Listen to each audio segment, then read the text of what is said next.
One of your responsibilities under the Hazardous Material Business Plan involves providing training for your employees. All employees must be trained when hired and receive annual refresher courses.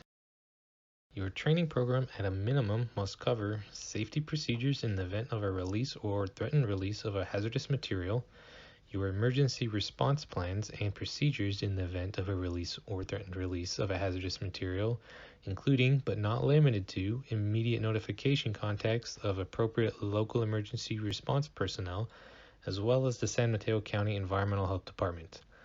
Procedures for the mitigation of a release or threatened release to minimize any potential harm or damage to people, property, or the environment, and evacuation plans and procedures, including immediate notice for the business site.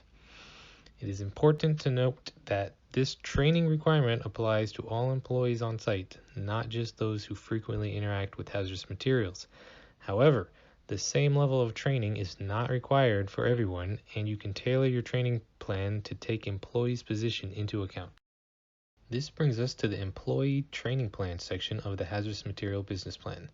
If your business does not have any employees, please check the first box stating this and then click Save Changes in the bottom right and move on to the next section of the business plan. All other businesses can proceed on past this. If you have a prepared training plan document that you use, you can upload a copy of it here. However, this is not a mandatory document to upload.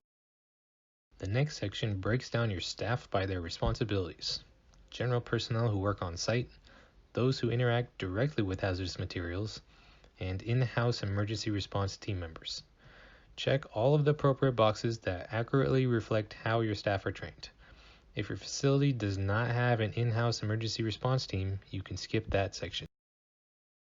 Once that is completed, scroll down to the record-keeping section. Check all of the boxes that accurately reflect the documentation you maintain for your facility. It is possible that not all of these items will apply to your facility. You are required to maintain documentation that the initial and annual refresher trainings take place for all of your employees. This documentation can be digital or in paper format and needs to be maintained for a minimum of 3 years. Depending on your facility status, there may be additional record-keeping requirements. Your inspector will ask to see these records during inspections. If needed, a template training sign-in sheet can be downloaded from the county's website. Once you have finished all of these sections, click Save Changes in the bottom right and you can move on to the next section of the business plan.